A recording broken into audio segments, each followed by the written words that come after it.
ہم ماتم کے لیے نہیں بیٹھے ہیں کہ ہائے ہمارے ساتھ ایسا ہو. کچھ پارٹیوں کے پلیٹ فارم پر صرف ماتم ہی ہوتا, صرف نوحہ خوانی ہی ہوتی. ہم نوحہ خوانی اور ماتم کے لیے نہیں بیٹھے, ہم مسائل کا حل ڈھونڈنے بیٹھے.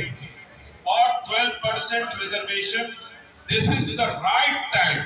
اگر مسلمان اپنی آواز کو ایک طاقت کے ساتھ اٹھاتے ہیں اور اس کو سمجھیے کے ساتھ حکومت تک پہنچاتے ہیں, یقیناً آج کی یہ گول میز کانفرنس کا میسج حکومت تک سمجھیے کہ پہنچ چکا ہے. حکومت اویئر ہے کہ بیٹھ رہی ہے, اور بیٹھنے میں بھی حکومت کو بڑی تکلیفیں ہوئی. میں ان ساری تفصیلات میں نہیں جاؤں گا.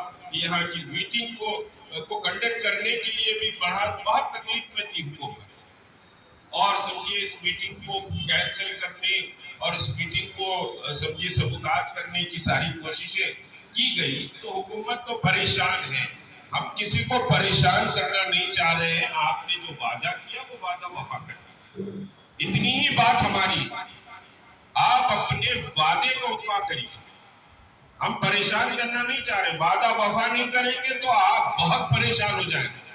آپ کسی کے سہارے اگر سمجھ رہے ہیں یہ مسلم ووٹ مل جائے گا اور اقتدار آپ کو حاصل ہو جائے گا, بلا شبہ میں یہ کہنے کے موقف میں ہوں کہ جوائنٹ ایکشن کمیٹی تلنگانہ ریاست کی دوسری بڑی مسلمانوں کی قوت اور طاقت ہے, اور یہ پوری طاقت سے آپ کو اقتدار سے بے دخل کر سکتی ہے. اور اگر آپ اس مطالبے کو تسلیم نہیں کریں گے تو پھر آپ اقتدار کا صورت پھر نہیں دے سکتے.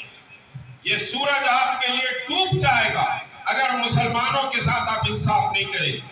ہم کوئی کمزور بات نہیں کر رہے ہیں, نہ کوئی ہم حماقت کی بات کر رہے ہیں.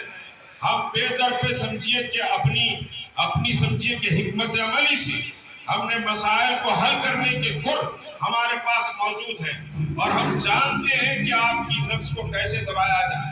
اگر آپ سمجھیے کہ طلبے چاٹوؤں کے ساتھ اگر یہ محسوس کرتے ہیں کہ آپ کو اقتدار ان طلبہ چاٹنے والی قیادتوں کے ذریعے ملے گا, تو مسلم ووٹ آپ سمجھیے کہ آپ کے پالے میں یا آپ کی جھولی میں آنے والا نہیں ہے, کیونکہ ہم کوئی بدوا مزدور نہیں ہے. مسائل کی بنیاد پر بات ہوگی, انصاف کی بنیاد پر بات ہوگی, ترقی کی بنیاد پر بات ہوگی, حقیقی سیکولرزم کی بنیاد پر بات ہوگی. صرف نعروں پر بات نہیں ہوگی. نعروں سے دل کو بہلایا نہیں جائے گا, بلکہ پوری طاقت اور قوت سے ہم انصاف کا مطالبہ کریں گے. آپ پورا کریں گے تو الحمدللہ, نہیں تو آپ کے لیے اقتدار کا سورج ڈوب جائے گا. بہرحال ہم سمجھیے کہ ذرا اپنے جو گفتگو ہے اس گفتگو کو مسائل کے گنانے کے بجائے ہم حل کی طرف سمجھیے کہ کچھ سجیشنز دیں, تو ہمارا بیٹھنا سمجھیے یقینی طور پر کارآمد ہو سکتا ہے. ہمارا بیٹھنا ایک سمجھیے کہ ایک ریزلٹ اورینٹڈ بیٹھنا ہو سکتا ہے, کیونکہ اضلاعوں میں کیسے اپروچ ہوں, اضلاع کے بہت سارے لوگ بھی یہاں پر موجود ہیں, تو اضلاعوں میں کیسے اپروچ ہوں, سٹی میں یہ موومنٹ کیسے چلے, اور کس طرح سے سمجھیے کہ ہم یہ موومنٹ کو آگے بڑھا سکتے ہیں, وہ سجیشن کی میں آپ سب سے درخواست کرتا ہوں. میں سب کا تہ دل سے پھر ایک بار استقبال کرتے ہوئے پروفیسر انور صاحب سے گزارش کروں گا کہ وہ بہرحال بات کو آگے بڑھائیں.